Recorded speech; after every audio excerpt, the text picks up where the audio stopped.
auditrices et auditeurs de Victoire. Hervé Essai nous rappelle une première série d'événements de l'actualité nationale ou qui ont eu pour cadre Lomé, la capitale togolaise, qui était un peu aussi la capitale de l'Afrique, de l'Union africaine cette semaine. Hervé Essai. La deuxième session ordinaire de l'année, dite session budgétaire de l'Assemblée nationale, a été ouverte mardi dernier au Palais des Congrès de Kara. Cette séance inaugurale de la session a été présidée par la présidente du Parlement, Chantal Yawadjiboli Tchegan, en présence de plusieurs personnalités, dont des présidents des institutions de la République et des membres du gouvernement. La session sera essentiellement consacrée, en dehors du budget de l'État, exercice 2023, à l'examen de 28 projets de loi, comprenant des lois ordinaires, des ratifications d'ordonnances prises par le gouvernement dans le cadre de l'état d'urgence sanitaire et des projets de loi de ratification des conventions internationales. Yawadjiboli Tchegan, présidente de l'Assemblée nationale. Au titre de la présente législature, la délocalisation pour la deuxième fois de notre rentrée parlementaire à Kara,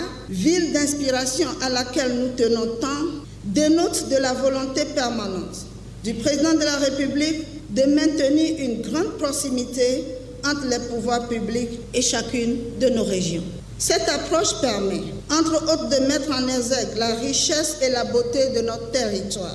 Togo, terre de nos campagnes et de nos villes, pays des monts et des vallées, forêts et sites enchanteurs.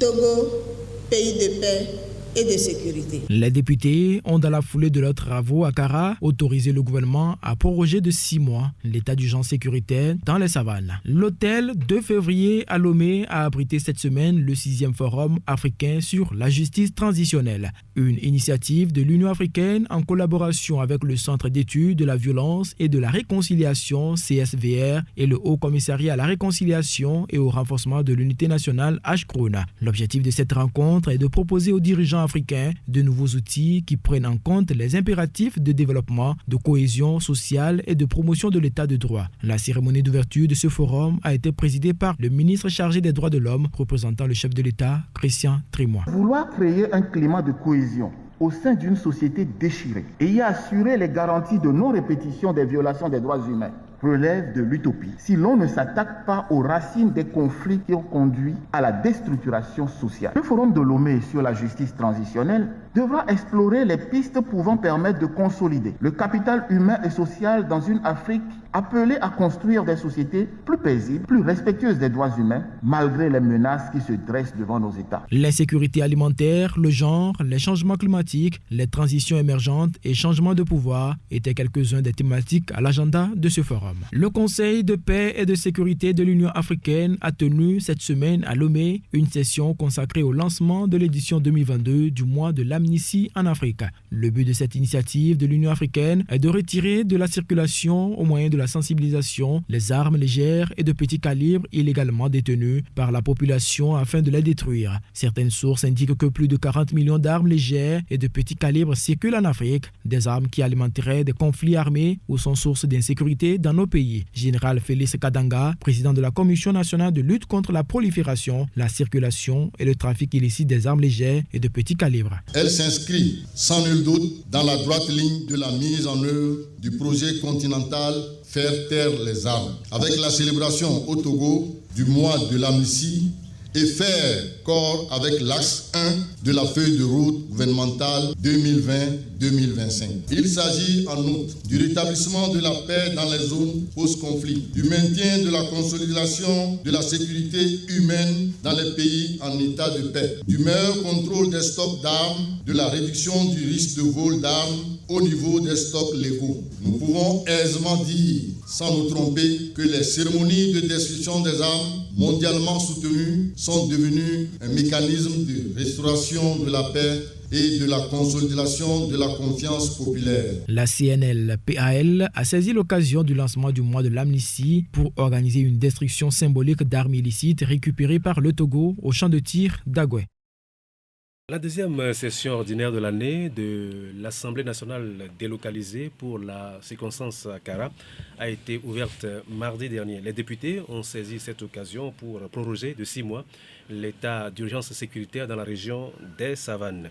À cette occasion, la présidente de cette institution, Chantal Yawa Djigwari Tchega, a demandé à tous les Togolais, je la cite, de tout faire pour que notre pays triomphe de l'insécurité sous toutes ses formes. Et vous savez, l'insécurité peut prendre plusieurs formes, mais nous allons nous appesantir ce matin sur celle liée au terrorisme. Alors, pensez-vous, Didier, que l'état d'urgence sécuritaire a contribué au renforcement de la sécurité dans la région des Savanes? Et quelle est votre appréciation sur la prolongation de cet état d'urgence sécuritaire?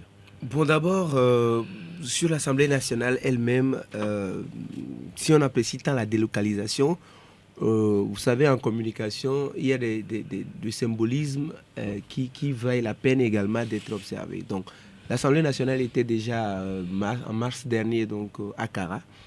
Et comme on va là-bas, on savait qu'on allait travailler sur la région des Savanes.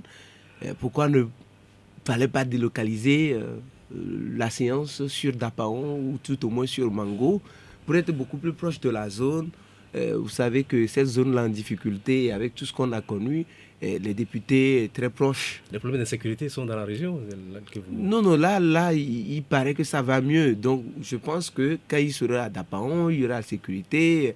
Enfin, on ne va pas laisser les députés quand même. Mais si les populations sentent les députés étaient là-bas, je pense que ça aurait quand même, par le symbolisme, on dit, des députés étaient dans la région de Sanval et ont décidé de proroger l'état d'urgence sécuritaire. Pour cette zone-là, je pense que ça sonne, pour moi, bien. Mais ils ont choisi de rester encore à Kara. La présidente de l'Assemblée dit que c'est une ville d'inspiration. On verra bien pour la suite. Mais pour l'état d'urgence sécuritaire, alors, la première décision qui avait été donc prise par les autorités d'instaurer cet état d'urgence-là, je pense que n'avait pas été bien expliqué aux populations au départ. Et les gens ne savaient pas ce qu'on mettait dans l'état d'urgence sécuritaire là. Et vous voyez, les populations avaient continué d'observer les mêmes pratiques, les mêmes habitudes, sortaient. Vous avez vu un peu ce drame-là qui était arrivé dans la nuit de la célébration de la Tabaski, et on a déploré des morts inutiles à mon avis si on avait pris la peine au départ d'expliquer aux populations ce qu'on mettait dans l'état d'urgence sécuritaire, ou forcément s'il y avait couvre-feu, et limiter un peu le déplacement nocturne des populations. Ça n'avait pas été le cas, et bon, on était dans un cafouillage total, avec également un commandement de l'opération même là-bas qui ne tenait pas du tout. Je pense que depuis, cette affaire a été réglée, et maintenant, la décision de proroger, c'est de permettre de stabiliser la région des Savanes, où on savait qu'il y avait tellement beaucoup de problèmes. Je pense qu'on a traversé la grande période de turbulence, pour le moment du moins, parce qu'il y a de la calmie. Vous savez que le moment où on a enregistré la plupart des attaques, il y avait également l'histoire de la transhumance, avec cette affaire de bœufs qu'on aurait pris et dont on ne connaît pas jusque-là la destination. Et donc, ça a fait que les incompréhensions, même avec les difficultés que les forces de l'ordre, les forces de défense et de sécurité avaient avec la population locale, qui ne voulait pas les renseigner, ont fait qu'il y avait un cafouillage total. Mais je pense que progressivement, les choses rentrent en ordre, même si ce n'est pas la sérénité totale, même si toutes les populations ne sont pas retournées chez eux, ça va un peu mieux. Et je pense que cette prorogation va permettre aux autorités, à mon avis, d'appuyer encore sur l'accélérateur, c'est-à-dire que là, nos forces de défense et de sécurité ont besoin de matériel. Et là, si l'état d'urgence permet en même temps de les équiper, de les réorganiser afin que devant l'ennemi, ils ne reculent pas, comme ce qui s'est passé d'abord à la première attaque où on avait enregistré des morts, ils n'avaient pas d'équipement. Ils avaient été un peu surpris aussi. Ils avaient été surpris, il n'y avait pas d'équipement pour riposter. Voilà. Contrairement à ce qui s'est passé dernièrement, vous avez vu qu'ils ont réagi promptement, ce qui a fait que les ennemis ont battu retraite. Donc, il suffit pas seulement d'aller à l'Assemblée de proroger, mais que dans cette prorogation-là, il y ait des actions qui accompagnent les soldats à pouvoir véritablement nous protéger, nous tous, et à circonscrire cette menace-là dans cette zone. Voilà, Luc, votre point de vue par rapport à cette question-là. Oui, je voulais d'abord rebondir sur ce volet de délocalisation. C'est vrai, hein, l'idéal aurait été que l'Assemblée nationale se retrouve à Dapon, mais encore faudrait-il que la ville ait des infrastructures d'accueil nécessaires. C'est cela aussi la question de gouvernance, parce qu'en fait, si vous voulez développer un pays comme il se doit, il faut bien que vous puissiez miser sur les infrastructures d'accueil dans chaque ville, puisque Dapon, quand même, c'est le chef-lieu de la région de Savane. Et donc, il est curieux d'observer qu'il n'y a pas les infrastructures adéquates pour pouvoir accueillir autant de personnes de ce niveau-là dans cette région. Qu'à cela ne tienne, ok, on a enfin prorogé encore une fois cet état d'urgence sécuritaire. Je ne vais pas revenir sur ce que mon ami Didier a déjà dit à l'instant, mais je crois fondamentalement que le problème que nous avons, c'est précisément d'abord le sens que nous donnons aux actes qui sont posés par les gouvernants eux-mêmes. Comme il a dit, je crois que l'état d'urgence sécuritaire a été décrété sans qu'on ne sache en fait ce que ça veut dire. Quelle est la différence entre l'état d'urgence qui est déjà en vigueur? On dit que c'est l'état d'urgence sanitaire. On a pris un certain nombre de mesures qui interdisaient les manifestations, etc. Maintenant, on parle de l'état d'urgence sécuritaire. Qu'est-ce qu'il y a de nouveau? Rien n'avait été fait dans ce sens-là. Et donc, du coup, les gens étaient dans l'impasse. Et donc, et puis même l'état d'urgence avait été pris par décret au Conseil des ministres. Et sans que l'Assemblée nationale n'ait eu une séance comme cela se dit ou a été recommandé formellement par les textes. Voyez-vous? Parce que l'Assemblée nationale aurait dû se tenir de fait à l'époque pour pouvoir avaliser le principe de l'état d'urgence. Donc, le fait qu'on proroge ça par le canal de l'État, de l'Assemblée nationale, crée quand même une incohérence. On se demande pourquoi, au départ, cette démarche n'avait pas été faite. Même si le président de la République a compétence pour décréter un état d'urgence qui doit pouvoir être habillé, si vous voulez, par l'Assemblée nationale. J'ai suivi un peu les explications qui ont été données par le ministre des Droits de l'Homme à ce propos lorsque le député Tama a eu à poser cette question-là. Mais ces réponses me donnent le sentiment qu'en fait, le recours à l'Assemblée nationale n'est qu'une simple formalité. Alors que c'est un prescrit constitutionnel. Voyez-vous? Et donc, du coup, ça ne donne pas aux actions que nos dirigeants prennent une certaine légitimité et même un certain sérieux. Voilà pourquoi, dans la mise en œuvre, justement, de cet état d'urgence, il y a eu précisément autant de manquements. Espérons. Parce qu'en fait, nous savons tous que cette question de sécurité est une question fondamentalement préoccupante qui doit concerner nous tous à la fois. Et donc, nous espérons que cette prorogation-là va servir à l'État, notamment à l'exécutif, de prendre toutes les dispositions qu'il faut, de manière que les forces de l'ordre et de sécurité, les forces de défense et de sécurité puissent au moins acquérir la cohésion, d'abord, la complicité de la population à la base. Ensuite, les équipements qu'il faut pour pouvoir justement riposter ou du moins faire face à cette guerre asymétrique. Pourquoi faudrait-il la complicité de la population? Justement parce que l'ennemi n'est pas déclaré d'avance. Il n'est pas ciblé, il n'est pas connu d'avance. Et donc, il ne peut que se dissimuler au sein de la masse. Oui. Et il n'y a que la population à la base pour repérer les mouvements suspects, les mouvements inhabituels des personnes inconnues et donc à remonter précisément les informations qui pourraient véritablement aider les forces de défense et de sécurité à les repérer et donc à les neutraliser. Oui. Nous espérons vraiment parce que c'est un problème sérieux qui accroche le pays dans son ensemble et qui absorbe suffisamment aussi des ressources financières dans le pays. Absolument. Voilà. Alors, sécurité, cette fois-ci, sur l'ensemble du continent. Le Conseil de paix et de sécurité de l'Union africaine a tenu cette semaine à Lomé une session consacrée au lancement de l'édition 2022 du mois de l'amnistie en Afrique. Alors, le but de cette initiative est de retirer de la circulation les armes légères et de petit calibre pour les détruire. Luc, est-ce que vous croyez en l'efficacité de cette initiative pour nous débarrasser de ces armes-là? Bon, de toute façon, il faut faire quelque chose. Voyez-vous, je pense que le gouvernement ne peut pas rester les bras croisés dès lors qu'il y a un phénomène quand même qui mine la vie de la société. Et donc de ce point de vue, cette initiative qui consiste donc à se réunir et à réfléchir sur les actions à mener en vue précisément d'enlever ou en tout cas de commencer à retirer ces armes de la circulation, bon, est un pas.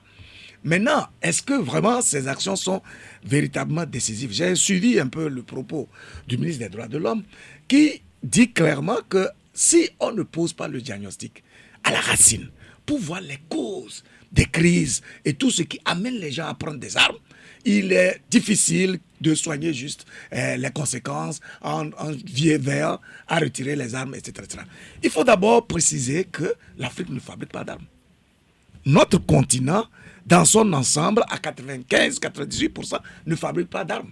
Donc, si les armes quittent l'Europe, ou l'Occident, en tout cas en général, pour être déversées jusqu'à, on parle de au moins 40 millions d'armes légères qui circulent sur le continent, c'est qu'il y a un problème. Ça veut dire qu'il faut revoir les fondamentaux d'organisation de la société à la base. Et ce qui permet précisément le vivre ensemble. Si quelqu'un est obligé de recourir à une arme, de l'acheter ou même de la voler.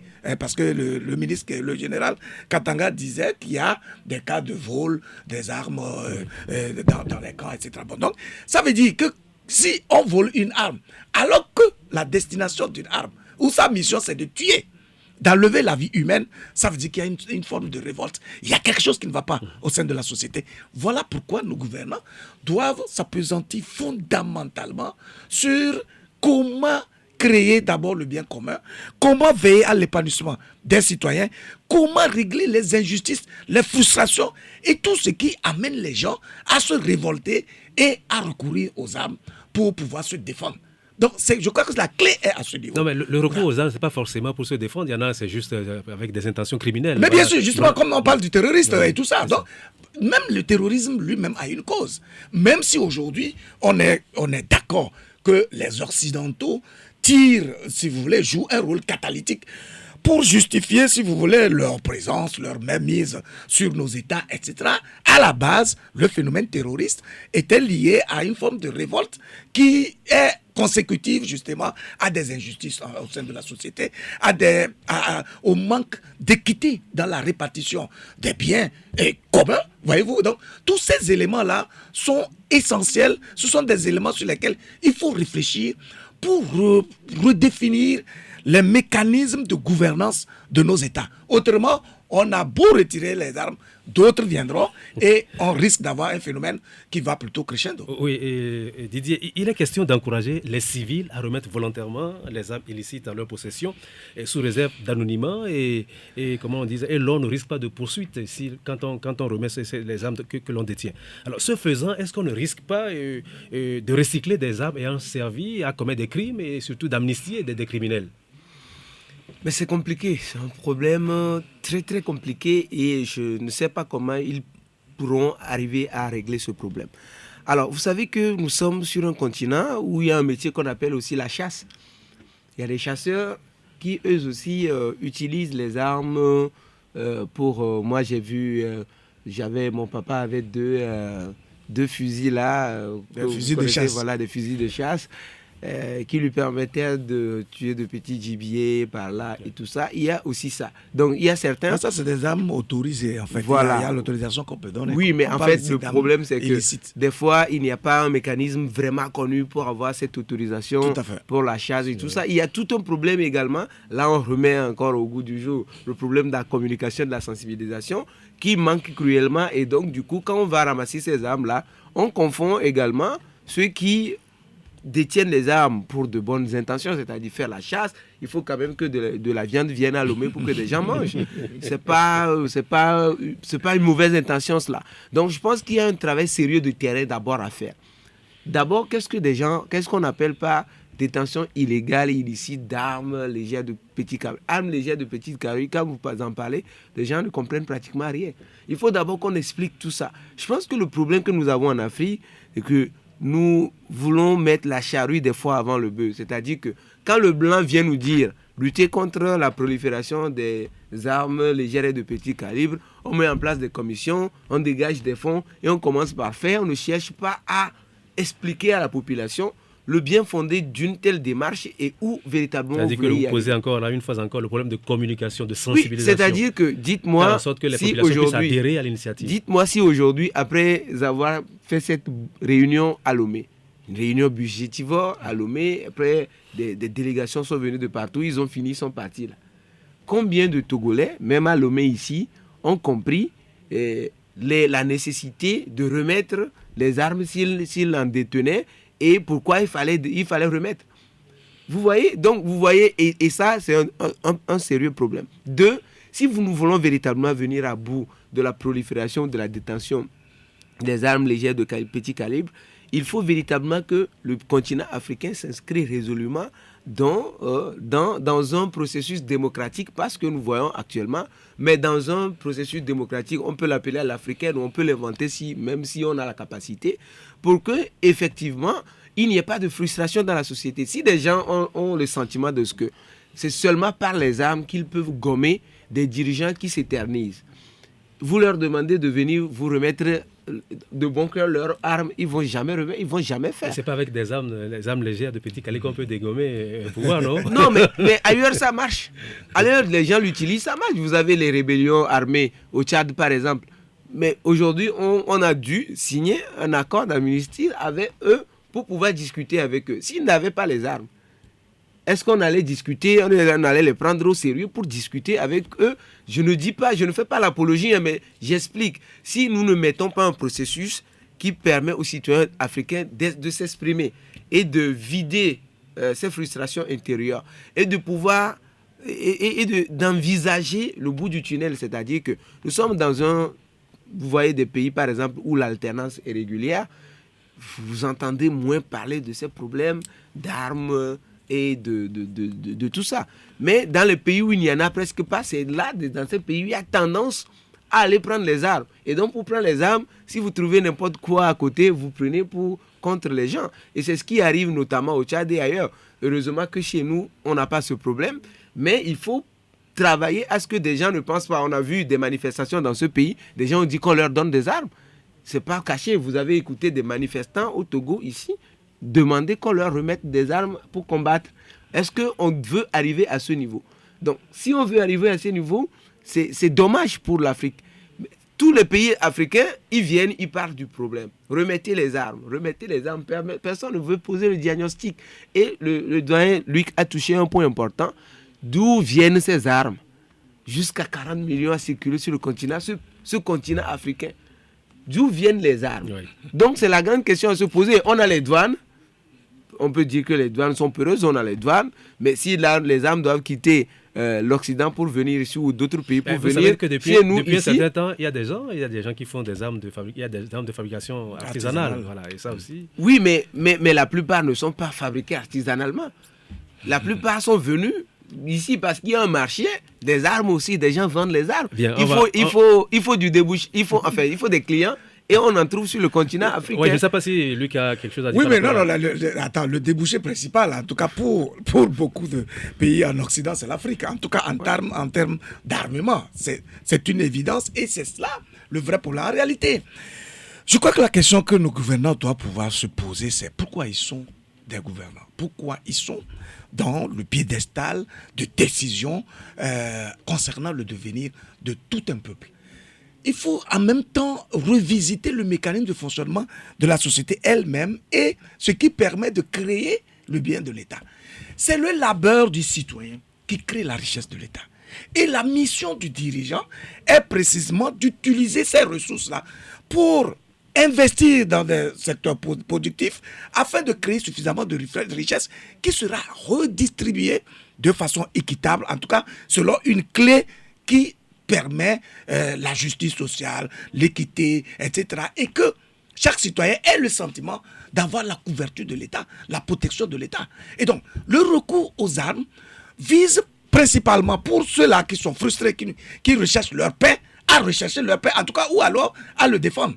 Dans des pays comme le Nigeria, etc., vous voyez qu'il y a des zones où il y a du pétrole, mais l'État exploite le pétrole sans que les populations riveraines n'en bénéficient. Ben, écoutez, il y a une rébellion qui naît. Voilà, ouais. Et ça, on sait aussi que c'est financé par des groupes qui veulent exploiter et tout. Donc, tout cela doit ramener nos dirigeants à questionner le mécanisme de fonctionnement même de leur gouvernance d'État. Parce que c'est à partir de là qu'on peut extirper le mal. Si chaque citoyen a le sentiment d'être protégé, d'avoir un dirigeant juste, qui a une vision ou un regard bienveillant sur l'ensemble des citoyens, qui vise le bien-être de la population, vous verrez que soit la population elle-même se décide à rendre des armes sans même qu'on ne la lui demande, ou alors que les gens seraient disposés à dénoncer des gens de façon naturelle. Pourquoi ? Parce que ils ont le sentiment que le traître, c'est celui-là qui détient l'arme. Mais si dans l'ensemble, depuis le haut, la chaîne de gouvernance de l'État, on a le sentiment que les gens sont là pour eux et non pour le peuple, alors que la vocation d'une gouvernance d'État, c'est le service du peuple, il y a forcément un problème. Voilà là où il faut poser le diagnostic et commencer à revoir nos systèmes démocratiques artificiels, cosmétiques, où on vante un concept dont on a déchargé toute la substance sémantique. Voilà. Donc il y a un vrai problème à ce niveau. Voilà. Luc Lemay a également accueilli cette semaine la 6e édition du Forum africain sur l'état de la justice transitionnelle. Alors pour vous, quelles sont les vertus et les faiblesses de la vertu de la justice transitionnelle? En réalité, on ne devait même pas parler de ces questions-là si justement il ne se posait pas un problème de gouvernance. Pourquoi on est obligé aujourd'hui de recourir à cette forme de justice transitionnelle? C'est parce qu'il y a un déséquilibre social. C'est parce qu'il y a des frustrations. C'est parce qu'il y a des gens qui ont été, dont la vie a été brimée, décimée, etc. Et qu'il y a une crise au sein de la société. À partir de cet instant-là, le gouvernant, pour ne pas donner le sentiment qu'il est resté apathique vis-à-vis des problèmes qui naissent, est obligé de fabriquer des concepts. Vous voyez? Donc, quand on parle de justice transitionnelle, c'est parce qu'on veut forcément recourir à un mécanisme qui permet de rétablir plus ou moins la justice sociale. Voyez-vous? Donc, dans ces conditions, la vraie question doit être posée en amont sur la façon dont on gère la société et qui engendre justement tous ces problèmes dont nous faisons face aujourd'hui. Et puis, tout cela participe justement à traîner nos pays dans la précarité, dans des difficultés de développement, parce que c'est avec des citoyens épanouis qu'on peut espérer développer un pays, puisque c'est le labeur du citoyen qui crée la richesse de l'État et qui permet alors des ambitions, des investissements, de la créativité, etc., etc. Donc, tout ce qui est concept, justice transitionnelle, justice habituelle, etc., moi, ça m'amuse parce que je sais que le problème, c'est dans le système même de gouvernance de nos pays. Et les leaders, je les appelle les leaders, mais c'est en fait des dirigeants. Mais il faut alors qu'ils arrivent à se revêtir des attributs de leaders. En ce sens qu'ils ont un sens élevé de leur responsabilité dans le devenir de chacun des citoyens. À partir de ce moment-là, le problème de tous ces concepts sera résolu de lui-même parce qu'on ne parle pas, en France, on ne parle pas de justice transitionnelle. Dans les pays développés, on ne parle pas de justice transitionnelle. Oui, Didier, un mot sur les vertus et les faiblesses de cette justice transitionnelle. Non, est-ce que pour le moment, cette justice dite transitionnelle a déjà donné des vertus? Si ça a pu marcher quelque part, juste un peu, c'est en Afrique du Sud, ça a pu marcher un peu. Parce que la justice transitionnelle en Afrique du Sud n'a pas été faite par les bourreaux. Je veux dire, c'est-à-dire que c'était les victimes d'hier qui ont recouvré une certaine forme de, de rétablissement dans ce qu'on peut appeler leurs droits. C'est-à-dire que des victimes sont parvenues à la gouvernance et ils ont décidé, ok, nous n'allons pas nous venger. Nous n'allons pas nous venger, mais nous allons nous entendre avec nos bourreaux d'hier pour que nous puissions vivre en harmonie. C'est-à-dire que c'est celui qui a subi des injustices qui parvient à une position de force, mais qui décide de pardonner. C'est à partir de ce moment-là que la justice transitionnelle a un sens et marche.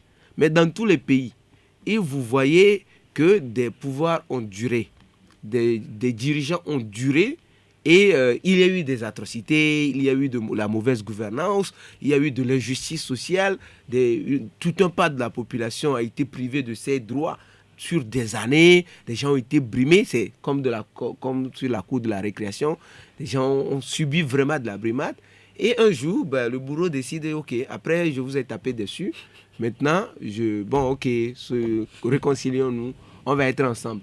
Vous voyez, vous pensez que les victimes peuvent être sincères pour se dévoiler, pour parler à quelqu'un qui détient encore les leviers d'un pouvoir, les leviers de la justice, il a encore l'armée, les soldats avec lui. Vous pensez que la victime peut aller être sincère avec celui-là? Je pense qu'il y a un souci là, dans la manière de mener la justice traditionnelle. Si ça a pu marcher en Afrique du Sud, voyons le modèle sud-africain. Ça ne peut pas être le modèle qu'on tente d'appliquer ailleurs dans les autres pays sur le continent qui ne sont pas dans la même configuration que l'Afrique du Sud où ça a marché. Et vous voyez que cette justice-là traditionnelle piétine naturellement. Est-ce qu'une volonté politique ne peut pas même permettre d'atteindre les résultats? Peut-être que, voilà. La volonté politique, peut-être avant que le doyen ne prenne la parole, la volonté politique dépend naturellement ou va se transparaître dans les actions qui sont menées à partir du moment où la justice traditionnelle est décidée et déclenchée. Si vous prônez une justice traditionnelle et que les actions que vous menez sont des actions d'hier, vous continuez de créer les mêmes frustrations, vous continuez de faire les mêmes victimes et vous continuez de faire les mêmes choses de la même façon, c'est-à-dire que je veux parler comme un penseur a dit, la folie, c'est de faire la même chose de la même façon tout le temps et d'espérer des résultats différents. Non, voilà, justement, je crois qu'il a été extrêmement pertinent. Ce qu'il dit pose le problème du leadership lui-même. Si quelqu'un comme Nelson Mandela, qui a été le prisonnier qui a le plus duré en prison, 27 ans, accède au pouvoir et renonce à la revanche, il renonce à utiliser les leviers de pouvoir pour faire exactement la même chose que ces bourreaux d'hier avaient eu à faire, c'est parce qu'il a une élévation d'esprit. C'est parce qu'il a travaillé sur lui pour se détacher des penchants charnels qui nous poussent à des réactions périphériques. Voyez-vous? Donc, c'est fondamental dans un leadership d'État pour éviter justement les dérapages qui conduisent maintenant à ces solutions de pacotille où on parle de justice traditionnelle. Si nous revenons dans le contexte du Togo en 2005, il y a eu, ce que vous savez, à la succession du président et tout ça, des gens étaient morts. Et puis après, on a mis en place une commission justice, vérité et réconciliation, dont la mission sera précisément de réconcilier les Togolais. Mais de quelle manière? Quelle était la marge de manœuvre de cette commission qui pourrait alors décimer ou alors déraciner de l'esprit ou même du mental ou même de l'état d'esprit des victimes ce ressenti négatif de révolte? Voyez-vous? Ce n'est pas évident. Et puis, l'argent à lui seul, puisque souvent quand on parle de justice traditionnelle, c'est qu'on essaie de réparer par l'argent les torts qui ont été causés aux victimes et tout. Mais ça, c'est artificiel. Vous avez parlé de la volonté politique, elle ne se décrète pas. C'est un processus qui se construit. La volonté politique s'acquiert à condition que le dirigeant lui-même soit dans les discours ou alors ait pris à un moment donné conscience de ses manquements, de ses faiblesses, de ses carences, se fixe un objectif pour pouvoir muer vers une volonté politique qui soit ressentie au sein de la masse. Si ce n'est pas le cas, vous allez voir que souvent on initie ces genres de justice traditionnelle parce que les puissances occidentales font la pression et elles se disposent à financer des processus de cette manière. Et puis donc on dit non, on va faire réconciliation et tout. Alors que la bonne foi n'existe pas. La sincérité qu'il faut. Parce que voyez-vous, la parole à elle seule, parfois, résout certains problèmes mieux que l'argent qu'on donne à une victime. Ouais. Alors donc l'attitude, comme il a dit, les actions que le dirigeant mène, son état d'esprit et son regard sur la population permettent précisément aux citoyens concernés de voir s'il est de bonne foi ou pas, s'il est décidé à changer ou pas, si ses réflexes ont mué vers le bon sens ou pas. Donc cela fait que cette question de justice traditionnelle, conduite principalement par les bourreaux de toujours, ne donne aucun rendement, à vrai dire. Bien, au Mali, non seulement des armes légères de petit calibre, mais aussi des armes lourdes sont aux mains de ceux qui ne devraient pas les détenir et l'heure n'y est donc pas encore au débat sur la justice transitionnelle. C'est un pays en guerre et le groupe de soutien à la transition malienne a tenu sa 3e réunion cette semaine à Lomé.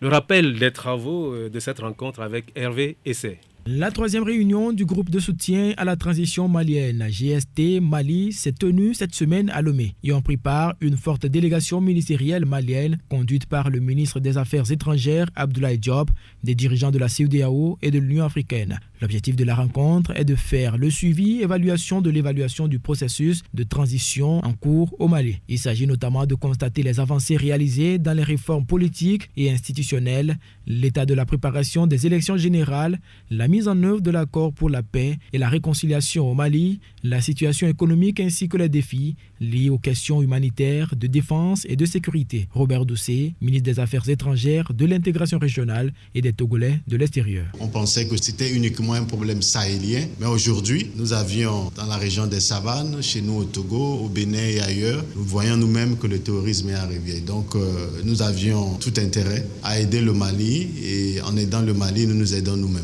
L'engagement du président de la République, le président Faure Gnassingbé, pour le Mali est inconditionnel. Cet engagement répond aussi à la vision non seulement du président de la République, mais de sa diplomatie, qui est une vision de neutralité. Le ministre malien des Affaires étrangères, Abdoulaye Diop, s'est réjoui de cette occasion de la mobilisation massive des partenaires, ce qui, à ses yeux, prouve la détermination des uns et des autres à accompagner son pays pour le retour d'une paix durable au Mali. Nous avons dit qu'il était extrêmement important que ceux qui veulent travailler pour le Mali respectent les Maliens, écoutent les Maliens, qui comprennent que nul n'aime le Mali plus que les Maliens, nul ne connaît et comprend la problématique malienne mieux que les Maliens, et que nous devons être dans le siège du pilote, et que ceux qui viennent nous accompagner pour pouvoir réaliser des choses, mais en respectant la souveraineté du Mali, en respectant les choix stratégiques du Mali, y compris les choix de partenaires du Mali, en comprenant que toutes les décisions du Mali prennent en considération les intérêts vitaux des peuples maliens. GST Mali a été mise en place par l'Union africaine et c'est la 2e fois que le Togo abrite ses travaux. Alors, s'exprimant lors de la réunion du GST Mali, le chef de la diplomatie togolaise, Robert Doucet, déclarait, je cite, « Nous faisons de la transition en cours au Mali une de nos priorités. Si l'un de nos pays est en difficulté politique ou économique, les autres frères devraient en faire une préoccupation qui mérite du soutien, dont la manifestation devra aboutir de façon pacifique à des alternatives adéquates pour en venir à bout. » Alors, avez-vous le sentiment que, Didier, le Mali a eu le soutien et qu'il était en droit d'attendre des pays frères, pour reprendre l'expression du ministre Robert Doucet? Vous savez, c'est le sérieux souci que le continent africain a. Et je pense d'ailleurs que, je ne sais pas pourquoi notre société a été transformée en cela, mais le colon a eu beaucoup à faire dedans. C'est-à-dire que l'Africain n'aime pas l'Africain. Oui, comme on peut dire, le Togolais n'aime pas le Togolais. Ce n'est pas très dur, mais c'est la réalité du type de société auquel nous sommes arrivés. Quand vous savez, le Mali est en difficulté, naturellement, comme on dit, quand la case du voisin brûle, il faut l'aider à éteindre le feu, sinon ça viendrait. Les gens n'avaient pas, autour du Mali, n'avaient pas compris la nécessité de les accompagner à sortir de là. On était là, on regardait, on dit, bon, c'est jusqu'au nord Mali. Non, ce n'est pas notre problème. Mais la Côte d'Ivoire, le Ghana, le Togo et les autres personnes ne voulaient bouger pour le Mali. Depuis 2012 où cette affaire a commencé, personne ne voulait bouger pour le Mali. Jusqu'à ce que ces pays-là commencent par être attaqués eux-mêmes. Et dernièrement, quand ça n'allait pas, parce que les militaires qui ont pris le pouvoir finalement au niveau du Mali comprennent l'enjeu de la situation, parce qu'ils savaient que s'ils ne faisaient rien, le pays va être effacé complètement et partir aux mains des terroristes, parce que le président qui était là ne pouvait pas, parce qu'il avait peur de ceux qui l'ont mis là-bas. Il ne pouvait pas réagir. Donc, à un moment donné, des citoyens, des militaires ont pris leurs responsabilités pour au moins sortir leur pays de l'abîme. Ils n'y sont pas encore arrivés, mais ils travaillent. Je pense que c'est mieux que hier. Aujourd'hui, les gens ont compris qu'il faut aider le Mali. Mais quand les jeunes militaires ont pris le pouvoir pour rétablir la sécurité, enfin un peu d'ordre dans le pays, vous voyez, c'est les dirigeants africains qui se sont mis ensemble, quelque part là-bas à Accra, pour décider des sanctions, alors là qui n'existaient nulle part dans le protocole même de la CEDEAO contre le Mali. Mais vous voyez des dirigeants, des gens instruits, des professeurs, des docteurs, en quoi vous voulez, qui se mettent quelque part et qui décident de violer les principes fondateurs même de la CEDEAO. La CEDEAO, la seule sanction possible qu'on colle à un État qui est en difficulté, c'est qu'on la suspend de la participation aux instances de l'organisation. Mais d'où vient-il que des présidents africains ont décidé de fermer les frontières de leur pays? C'est-à-dire que d'empêcher des Africains de circuler en Afrique, de ne même pas leur apporter de la nourriture à manger. Un pays qui n'a pas d'ouverture sur la mer. Un pays qui n'a pas d'ouverture sur la mer. Ils violent tous les protocoles internationaux, même jusqu'au protocole de l'ONU. Ils ont permis de violer, pensant qu'ils faisaient mal aux militaires qui sont arrivés au pouvoir. Après, ils ont compris directement. Aujourd'hui, le Burkina Faso a été le pays qui a été plus victime de ces sanctions-là contre le Mali. Le Mali a eu de la compassion des autres frères qui ont compris qu'il fallait plutôt aider le Mali. Et le Togo, la Mauritanie, la Guinée, l'Algérie et un peu le Togo aussi. Le Togo a pris le leadership de pouvoir négocier, de ramener les gens à la raison. Les gens ont compris très tard, même si derrière, ils tentaient de faire autre chose que les militaires maliens ont compris rapidement. Donc je pense qu'aujourd'hui, il faut que des événements comme ça nous rappellent que nous, Africains, nous devons commencer à apprendre à nous aimer et aimer nos prochains. C'est seulement en cela que nous pouvons parvenir à construire un vrai continent. D'autant plus que durant la crise ouverte entre le Mali et la France, quoique tout ce que la France faisait, l'Union européenne était derrière la France. Ouais. Alors c'est que là, on ne l'a pas senti. Oui, mais et malheureusement, des Africains étaient derrière la France par l'entremise de la CEDEAO et de l'UEMOA. Oui. C'est ce qui était incompréhensible. Oui, Luc, le ministre malien des Affaires étrangères, Abdoulaye Diop, tout en déclarant que son pays reste ouvert à tous les partenaires et qui souhaitent l'aider à relever ces nombreux défis, a insisté sur le fait que tout accompagnement doit se faire dans le respect strict de la souveraineté et des aspirations légitimes du peuple malien. Alors, une explication de telle s'impose. Il a même dit que c'est le Mali qui doit occuper le siège de pilote de cette affaire-là. Je trouve ce monsieur extrêmement lucide, suffisamment intelligent et puis visionnaire. En tout cas, les actions de l'équipe gouvernementale actuelle ou dirigeante actuelle du Mali m'inspirent beaucoup. Pourquoi je dis cela? Vous savez, le problème fondamental que nous avons en Afrique, dans nos pays, c'est d'avoir la prétention de pouvoir gouverner les gens en renonçant aux principes directeurs qui permettent le vivre ensemble. Vous savez, dans nos cultures, tout le monde sait que la solidarité, la complémentarité sont des vertus inébranlables et incontournables lorsqu'on veut construire le vivre ensemble et atteindre un objectif commun. La vocation de la CEDEAO, lorsqu'elle a été créée en 1975, était l'intégration sous-régionale. Et donc, ils étaient précisément dans cette disposition de mutualiser leur énergie. Et donc, ça veut dire qu'ils ont compris en amont que seuls, ils ne peuvent pas aller loin. Donc, il fallait mutualiser les énergies et faire en sorte à créer quelque chose de commun qui puisse profiter à tout le monde à la fois. Voilà qu'un pays comme le Mali commence à avoir une situation difficile à gérer parce qu'elle a été victime des conséquences tributaires du démantèlement du régime malien et libyen, voyez-vous. Et puis, curieusement, ce sont précisément les pays de la sous-région qui se liguent contre le Mali, précisément, et qui prennent des sanctions, comme il a dit, parfaitement illégales, et puis inopportunes, inhumaines à la limite. Oui. Donc, dans ces conditions-là, on comprend que l'Africain, en tout cas le dirigeant africain, pour le moins, ne se possède pas. Parce qu'on sait que le Mali est en réalité en guerre avec la France. Et que la France a une aura à son nombre sur beaucoup de dirigeants africains. Et donc, chaque fois que la France donne le ton sur un sujet donné concernant le Mali, le président Macron n'a même pas hésité à dire qu'il allait appeler le président en exercice de la CEDEAO, Nana Addo Akufo à l'époque, pour lui faire part d'un besoin de sanctions supplémentaires des Maliens. Et puis, dans la foulée, il y a eu ces sanctions-là. Ça veut dire que nous n'avons que des garçons de course en Afrique, dont la mission est de valider justement les injonctions du colon. Voyez-vous? Donc, c'est pour cela que les dirigeants maliens ont compris qui sont les seuls principaux constructeurs de leur destin. Et c'est ce qu'ils ont toujours assumé depuis que Assimi Goïta est venu au pouvoir. Et c'est d'ailleurs pour cela que j'estime que ils ne doivent pas se laisser distraire par les histoires de sommet. Je veux bien comprendre. C'est quoi le rendement de ce sommet, de groupe de soutien, machin, à Lomé? De quoi les Maliens ont-ils besoin?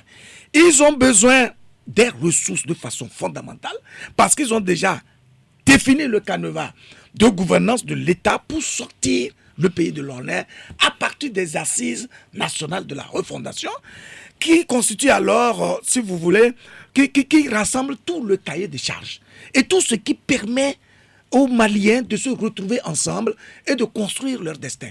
Ça veut dire que ce dont ils ont besoin, c'est de l'accompagnement, mais beaucoup plus en termes techniques et en termes financiers. Alors, les discours politiques qui consistent à dire, bon, ben écoutez, on vous soutient et tout ça, alors qu'au même moment, ils n'ont aucun apport substantiel.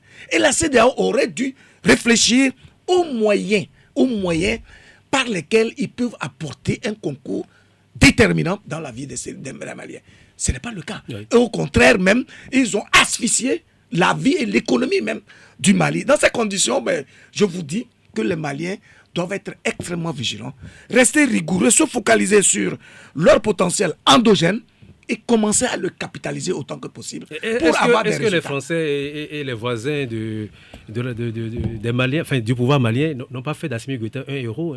Mais finalement, oui, bien sûr. Il devient une référence parce que toutes les fois qu'on lui tend des pièges, toutes les fois qu'on vise à l'étouffer, à le démanteler, il arrive toujours à s'en sortir. Vous savez pourquoi? Simplement parce qu'il travaille sur la complicité du peuple dans les choix politiques qu'il opère. C'est ça le vrai secret. C'est-à-dire qu'il n'y a pas d'échappatoire possible pour un dirigeant. Il n'y a pas de muraille, de couverture plus efficace et plus efficiente pour un dirigeant que son propre peuple. Voilà. Dès lors que le peuple adhère, comprend d'abord la vision du dirigeant, adhère aux actions qu'il mène, il n'y a rien.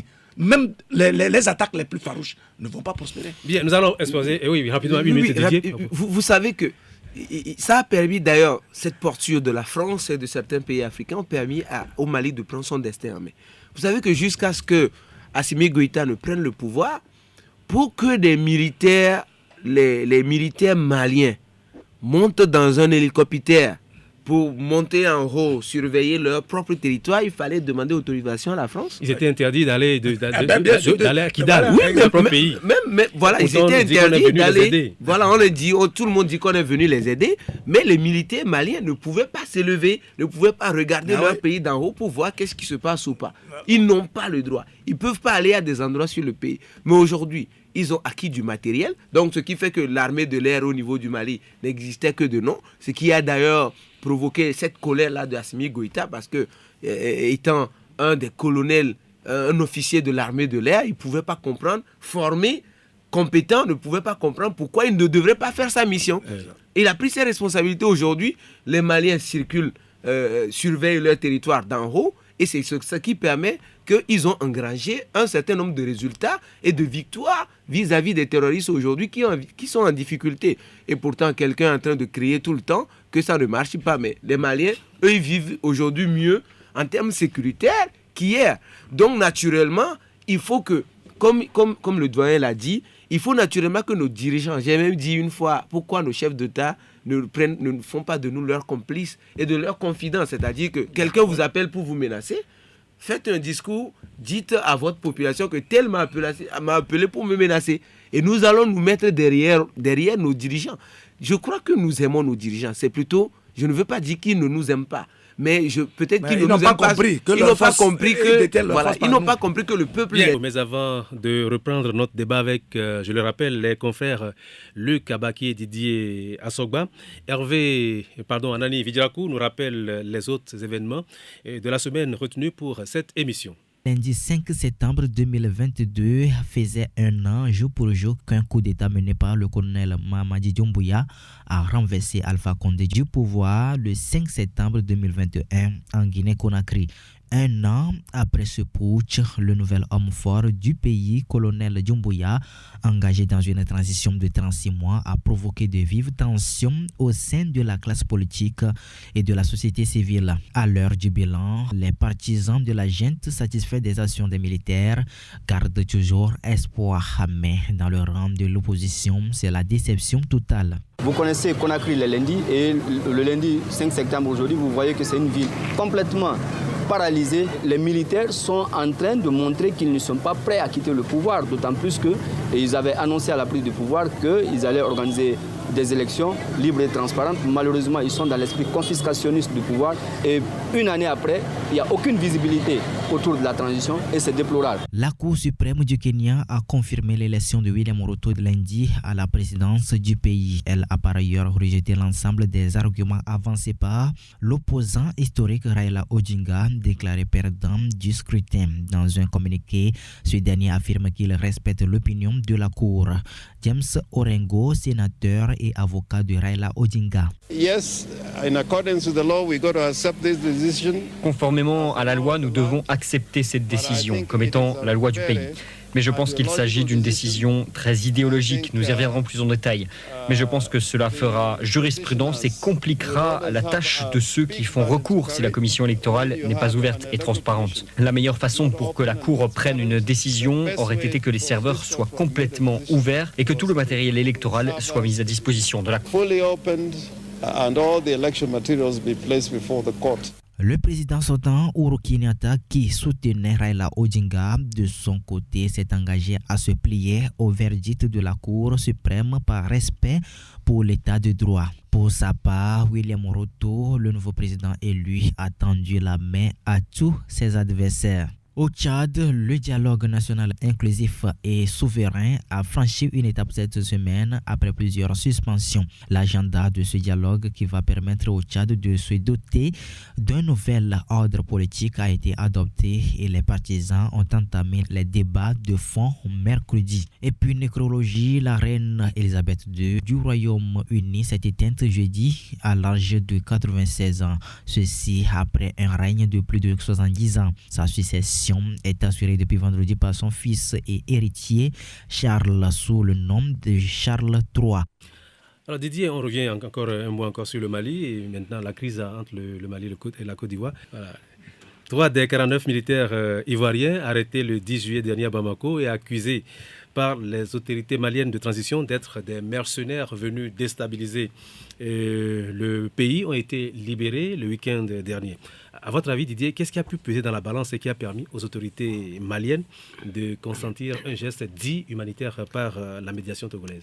C'est juste de l'humanité. Le Mali voulait donner en fait une leçon à son vis-à-vis de ce que dans des situations pareilles, il faut être un humain. Il ne faut pas trop tirer sur la corde non plus. Et c'est une libération test pour voir si naturellement les paroles données de l'autre côté vont être respectées. Parce que, vous savez, le Mali a également posé, le Mali qui était en droit de cueillir sur son territoire des militaires armés qui arrivent avec tout un avion rempli d'armes, qui débarquent chez lui, qui ne comprenait rien, avait besoin de comprendre.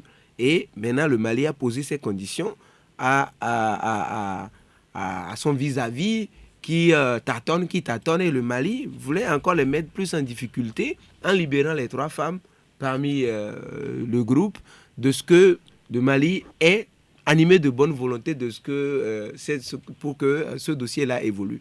Maintenant, on va voir de l'autre côté si naturellement la posture d'arrogance affichée au départ va changer, parce que dans les discours, ça a changé déjà. On va voir si dans la suite, les promesses faites, les engagements pris vont être respectés par la partie ivoirienne pour que le reste des militaires qui sont envoyés là-bas sans l'avis et sans l'accord du Mali, sans information préalable du Mali, est-ce que la Côte d'Ivoire va prendre ses responsabilités respectées? Donc naturellement, c'est que le Mali a en libérant ces 3 femmes, a pris encore de l'ascendance sur la Côte d'Ivoire qui continue de s'embourber. Alors, Luc, Abidjan, qui montrait ses muscles, a fini par reconnaître ce qu'elle a appelé des manquements et incompréhensions. Par ailleurs, Abidjan a pris l'engagement de respecter les nouvelles procédures mises en place par le Mali et les Nations Unies.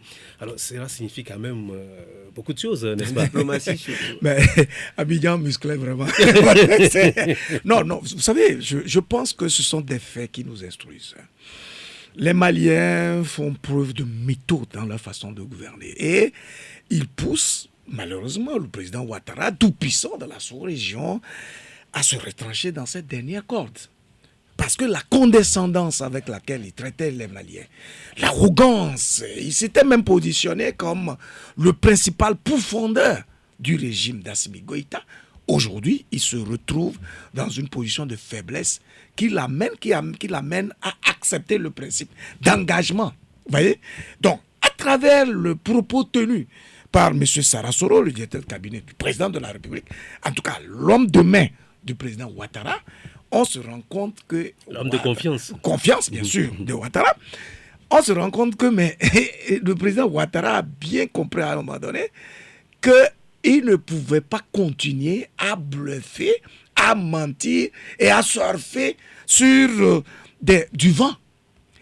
Rappelez-vous que lorsque les 49 militaires avaient été arrêtés le 10 juillet dernier, 48 heures après, le président, en tout cas à la suite du Conseil national de sécurité, ils avaient sorti un communiqué disant clairement que ces militaires étaient allés au Mali dans le cadre des NSE, les éléments de soutien nationaux. Et que c'est dans le cadre de l'aménagement. Tout était vraiment affirmé et ils avaient donné l'injonction au Mali de les libérer sans délai. Mais au fil du temps, le président Ouattara va en Afrique du Sud et il interpelle les Nations Unies. Et dans la même soirée, les Nations Unies sortent une note verbale qui le dénude de façon très claire et nette. Recoupement sur recoupement, on se rend compte qu'en fait, le monsieur utilisait l'armée officielle malienne et ivoirienne pour des faits, pour des histoires parallèles, totalement privées. C'est-à-dire que c'est des contrats qui n'engagent en rien ni l'amusement, ni le Mali, ni l'État ivoirien. C'est des contrats pour se sucrer sur le dos du contribuable ivoirien. Dans ces conditions, vous imaginez très bien l'état d'esprit que cela crée au sein de la masse de la grande minorité ivoirienne elle-même et au sein de l'opinion ivoirienne. Donc, il y a une forme de fermentation de la situation et au même moment que Ouattara n'a plus les moyens, n'a plus des éléments de raisonnement qui puissent convaincre qui que ce soit au plan international et donc il se sent seul. Et pendant ce temps-là, les Maliens sont tranquilles dans leur peau. C'est pourquoi, avant même que le ministre togolais des Affaires étrangères, Robert Doucet, annonce l'acte humanitaire du Mali, il a fallu que Sarasoro fasse une déclaration. Et dans cette déclaration, il reconnaît ce qu'il n'avait pas reconnu au départ. Et ensuite, il prend des engagements pour respecter les procédures. Ça veut dire que ces procédures n'avaient pas été respectées. Alors, ça veut dire que nos dirigeants ne nous prennent pas au sérieux. Ils se foutent de l'intelligence et du sens d'analyse de ceux qui suivent les faits. Parce que si ce n'était pas le cas, ils n'allaient pas adopter cette posture d'avant. Parce que justement, il devait savoir que les faits allaient le rattraper. Il avait compté sur Olivier Salgado, qui allait donc couvrir par cette tweet, cette malversation, en tout cas ces actes maladroits et malsains.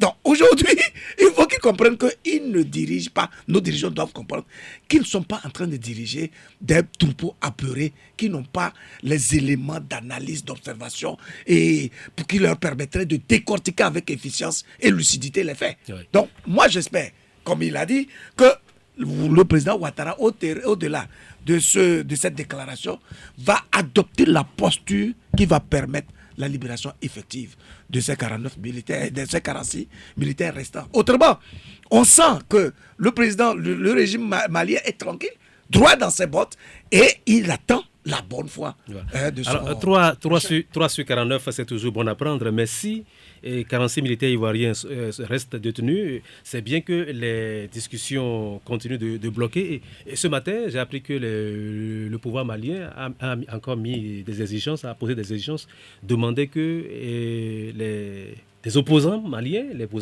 opposants maliens qui sont en Côte d'Ivoire, il y a des problèmes par rapport à ça. On sait que Alassane Ouattara n'accepte pas qu'il y ait des opposants dans les pays autour de la Côte d'Ivoire. Alors, comment se fait-il que lui, il abrite les opposants, et surtout du Mali, et voilà, ce pays-là. Mais est-ce que cela ne risque pas de compliquer la suite des négociations? Le doyen Luc parlait de l'incohérence du président, Ouattara et surtout du régime ivoirien qui est dans un cafouillage total. Vous avez vu, d'ailleurs, on prend seulement pour preuve, quand les militaires avaient été arrêtés, les Maliens qui sont dans la méthode ont appelé Abidjan. Exact. Abidjan a dit qu'il n'a envoyé personne là-bas. Donc, tout partait de là. Maintenant, c'est le président qui, 48 heures après, sort pour réclamer ses militaires. Mais pourtant, il y a quelques heures, vous ne les reconnaissez pas. Donc, ça, c'est un sérieux souci.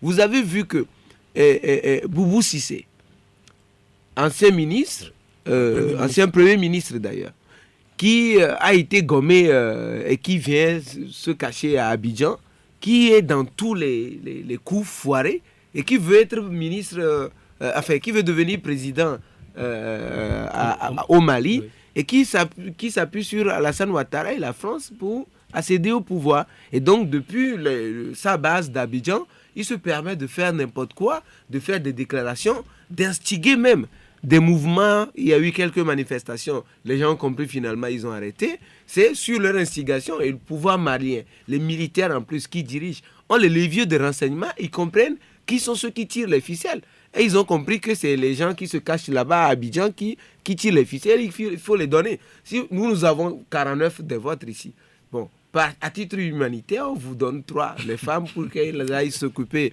de leurs enfants et de leurs maris. Nous avons les messieurs ici, vous avez besoin d'eux.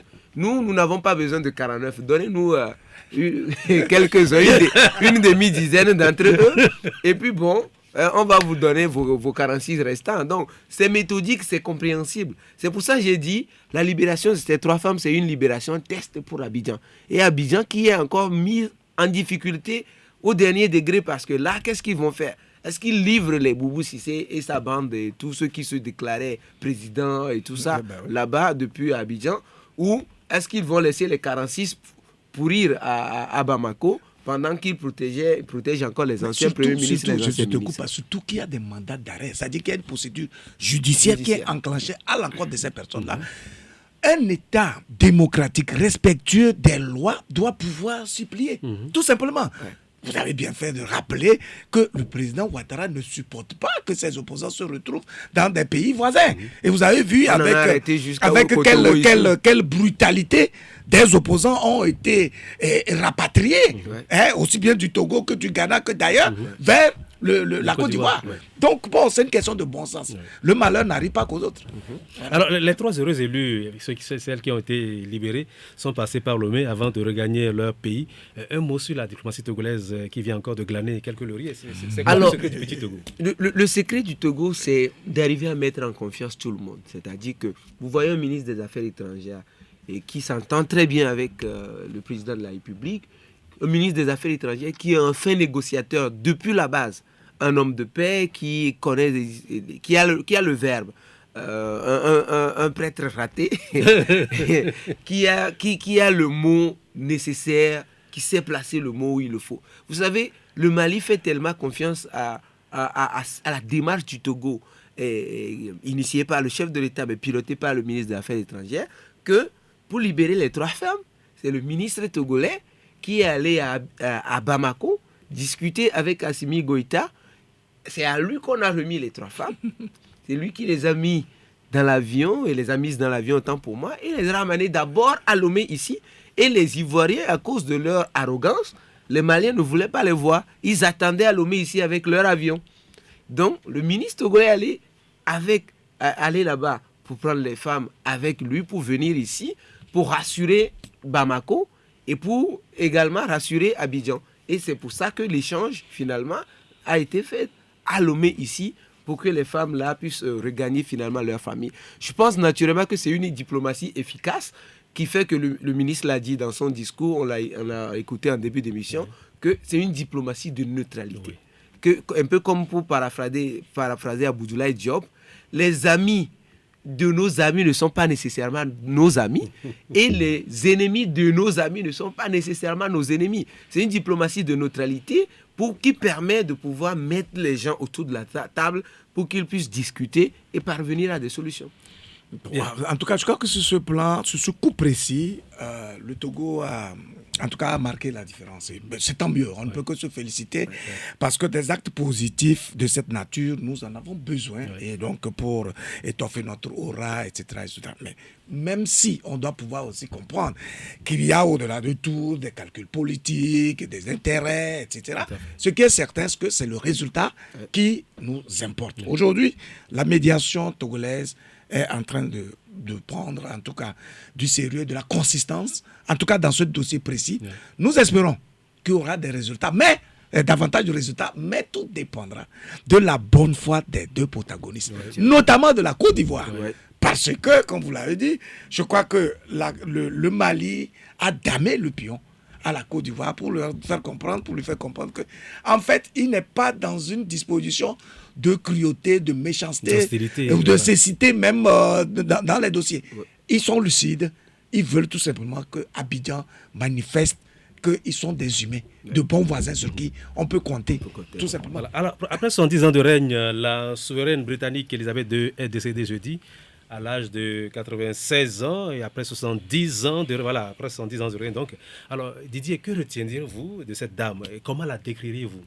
Je ne la connais pas trop, mais je suis très jeune, oui, je ne la connais pas trop, mais moi j'ai entendu parler d'elle quand elle était déjà vieille, on n'a pas trop vu, mais si elle a pu durer autant, si elle a, depuis son décès, si on entend tellement d'hommages, on n'a jamais pratiquement eu de critiques envers elle, c'est parce qu'elle a su respecter les principes de gouvernance même du Royaume-Uni.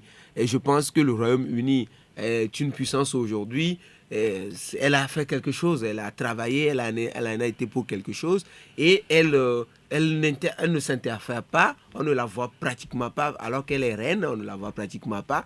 Et il n'y a que le Premier ministre qui dirige la Grande-Bretagne là-bas. Mais elle a travaillé quand même pour l'enracinement de la bonne gouvernance dans le pays là-bas. Vous voyez combien de temps on change des premiers ministres même qui font de petites fautes, on les change et la reine n'intervient pas. Bien, Didier, on va demander à Luc de t'aider. Il va m'aider naturellement. Il va m'aider. Encore faudrait-il que j'aie des éléments plus concrets. Non, mais je pense qu'en fait, il a effleuré un aspect fondamental qui est la personne même de la reine. Parce que depuis qu'elle est décédée, je crois que c'est le monde entier qui est en transe et qui rappelle quand même les qualités, les valeurs managériales de leadership de la dame. Il m'est arrivé à plusieurs reprises de suivre des commentaires qui sont faits sur ses discours. C'est une femme qui sort rarement, mais quand elle sort, elle a le discours qu'il faut pour créer une conscience nationale autour de l'identité et de l'anglais, en tout cas du Royaume-Uni. Elle a une certaine douceur qui montre quand même que, au-delà de son titre de reine, elle a des éléments, des attributs humains qui font d'elle une référence dans le monde. Vous voyez avec quelle élégance elle reçoit les chefs d'État, les grands décideurs du monde, et de quelle manière elle impacte la vie même de l'humanité à travers ses sorties assez rares, mais très, très, très efficace. Elle est la présidence du Commonwealth, ce regroupement régional extrêmement puissant aujourd'hui, qui constitue, si vous voulez, une vraie référence sur le plan économique, mais sur le plan même de la diplomatie. Donc, je pense que cette dame, quand vous revisitez un peu un certain nombre de faits, ayant marqué sa vie, il me semble, quand elle devait faire un voyage pour diriger un sommet de Commonwealth en Zambie, la première ministre de l'époque, Marguerite Thatcher, s'était opposée. Parce qu'elle estimait que un pays africain comme la Zambie n'était pas suffisamment habilité à recevoir une reine et tout ça, mais elle est partie. Et tout simplement, elle a assumé. Donc, il y a une forme d'humanisme qui l'a animé et donc qui a fait que son aura a plané sur la Grande-Bretagne pendant autant d'années. On ne peut que prier pour le repos de son âme et espérer que Charles, son fils... On va y arriver. La reine était considérée comme la chef de 15 royaumes à savoir. Absolument. Antigua et Barbuda, l'Australie, les Bahamas, Belize, le Canada, Grenade, la Jamaïque, la Nouvelle-Zélande, la Papouasie-Nouvelle-Guinée, Saint-Kitts et Nevis, Sainte-Lucie, Saint-Vincent et les Grenadines, les îles Salomon, Tuvalu et le Royaume-Uni. Elle était la reine de tous ces royaumes. Absolument. Voilà. Alors, incarner la couronne britannique, qui est la plus prestigieuse au monde, est-ce, comment dirais-je, une partie de plaisir ou un sacerdoce ou encore une croix? Peut-être que c'est à la fois un sacerdoce et en même temps une croix, parce qu'en fait, c'est une grande responsabilité. Oui. C'est une grande responsabilité et je pense qu'elle a réussi le pari de restructurer en tout cas la Grande-Bretagne et de lui donner la référence d'une puissance aujourd'hui. Et c'est ce qui est mis à son actif aujourd'hui. Mais sinon, si elle avait considéré cela simplement comme une croix, peut-être qu'elle n'aurait pas donné le rendement qu'elle a donné aujourd'hui, qui fait que l'Angleterre se démarque à plusieurs points de vue de beaucoup de pays, en tout cas en Europe. Parce que vous voyez, c'est l'Angleterre qui, à un moment donné, a dit, bon, mais écoutez, nous allons sortir de l'euro pour nous prendre en charge. Et l'Angleterre a un pouvoir de décision qui est manifeste, en tout cas sur le plan économique, sur le plan diplomatique en Europe. C'est vrai qu'on dit que la France est le seul pays européen qui a le veto et qui impacte beaucoup la démocratie, la diplomatie en Europe. Mais l'Angleterre est une vraie puissance. Grâce à l'ombre ou à l'aura ou en tout cas à la vision qui est imprimée de façon tacite par la reine d'Angleterre. Voyez-vous, donc je pense que, quoi qu'on dise, sa personnalité a beaucoup joué dans l'état d'esprit actuel qui prévaut au sein de la population du peuple britannique et cela risque de se pérenniser parce que elle s'est vraiment comportée, elle a eu l'attitude d'une vraie référence. Oui. Et notre prière serait qu'en Afrique, on puisse avoir des références on utilise souvent le mot dignité pour parler d'elle. La reine est allée rejoindre son mari, qui l'avait devancé dans l'au-delà il y a donc un peu plus d'1 an. Et donc la reine est morte, vive le roi comme on dit. Alors prince de Galles pendant 64 ans, celui que l'on appelait il y a encore quelques jours le prince Charles, accède enfin au trône britannique sous le nom de Charles III à l'âge de 73 ans. Alors c'est le grand-père franchement, arrière-grand-père de Didier. Contrairement à ce que nous connaissons en Afrique, la succession est réglée là-bas comme du papier à musique. Alors tout se passe impeccablement, rien ne dépasse, personne ne fait ou ne réclame rien qui n'ait été prévu. Alors impressionné, n'est-ce pas Didier? Oui, c'est naturellement quand il y a les règles et quand il y a l'ordre dans les choses, vous êtes tout simplement impressionné. Qu'est-ce qu'il faut dire d'autre? Tout le monde savait déjà que après, à la disparition donc, de la reine, il y aura le roi Charles. Naturellement, il n'y aura pas de contestation. Les gens savent déjà. Donc, dans la famille royale, on sait à peu près déjà qu'après Charles, tel viendra. Donc, le problème, c'est une succession réglée. Et je pense d'ailleurs que dans certaines familles, dans certaines tribus en Afrique également, il y a également cette règle. Mais c'est surtout quand il y a une mauvaise volonté politique qui se mêle. Par exemple, dans nos affaires de chefferie sur le continent, tout marchait normalement bien. Mais c'est quand le politique veut avoir forcément son homme au niveau du trône que le dégât arrive et que le désordre s'installe. Donc, à partir du moment où, à la Grande-Bretagne, le prince n'est pas forcément dans les affaires de politique et le politique ne se mêle pas dans l'intronisation du roi ou de la reine, naturellement, les choses, ça reste une affaire de famille. Dès que la famille s'entend, ça marche normalement et il n'y a pas de trouble, il n'y a même pas de difficulté. Si c'était dans un pays africain qu'on a perdu un président, un chef d'État, vous allez voir que tout le monde va se tenir la tête parce qu'on ne sait pas comment ça va se passer. La règle ne sera pas respectée. Alors, Luc, dites-moi, on sait que le roi en Angleterre, le monarque britannique ne dirige pas, ne définit pas la politique, ne conduit pas la politique du royaume de la Grande-Bretagne. Mais qu'est-ce que l'Afrique peut attendre de Charles III? Logiquement, l'Afrique n'a pas à attendre. Moi, je préfère que nos dirigeants comprennent que leur destin leur appartient. Et puis, se trouvent beaucoup plus dans le leadership qu'ils sauront imprimer au sein à travers leur gouvernance. Parce que c'est à force de vouloir attendre de quelqu'un, lorsque Obama était venu au pouvoir aux États-Unis, on se dit, ah oui, c'est un noir, vraiment, l'Afrique a beaucoup d'espoir. Écoutez, le monsieur, il est élu en fait pour les États-Unis. Charles III est roi d'Angleterre, de la Grande-Bretagne. Un point, c'est tout. Lorsque ces puissances-là doivent muer, en tout cas, doivent venir vers nous, il faut savoir qu'il y a derrière la question des intérêts géopolitiques, géostratégiques, géoéconomiques, etc., etc. Et donc, nos dirigeants doivent être suffisamment lucides, suffisamment vigilants, suffisamment intelligents et même entreprenants pour comprendre que pour qu'ils puissent marquer la différence, pour qu'ils puissent atteindre le niveau actuel d'épanouissement des pays occidentaux qui nous émerveillent, il faut travailler à la base, en complicité avec leur propre peuple, et définir des stratégies. Nous ne sommes pas nés pour vivre par procuration. Nos sociétés étaient les mieux organisées possibles par le passé. C'est parce que nous avons accepté le principe de la déstructuration à travers la colonisation, à travers le néocolonialisme, à travers le fait que nos dirigeants ne cherchent pas leur légitimité auprès de leur peuple, mais veuillent bien la chercher auprès des puissances occidentales, que tout est désorganisé. Et on a un regard assez curieux du pouvoir, comme si c'était une fin en soi, alors que c'est une opportunité qui est donnée à un citoyen parmi des millions d'autres de montrer de quoi il est capable, de montrer combien il est capable de développer les valeurs, les attributs de leader et conduire le peuple vers un meilleur devenir. Donc il ne faut pas trop attendre. Dernière question de cette émission, c'est à vous, Didier. Alors, après plusieurs jours d'audience, les juges de la Cour suprême du Kenya ont confirmé la victoire de William Ruto à l'élection présidentielle. Un verdict rendu lundi dernier par la Cour suprême, une institution qui avait décidé déjà en 2017 d'annuler une présidentielle. Alors, quelles sont les leçons à tirer de cette élection présidentielle au Kenya? Alors, la leçon à tirer, c'est que l'Afrique n'est pas toujours sortie de l'auberge. Parce que vous voyez, la dernière élection qui s'est tenue au Kenya était une élection à problème.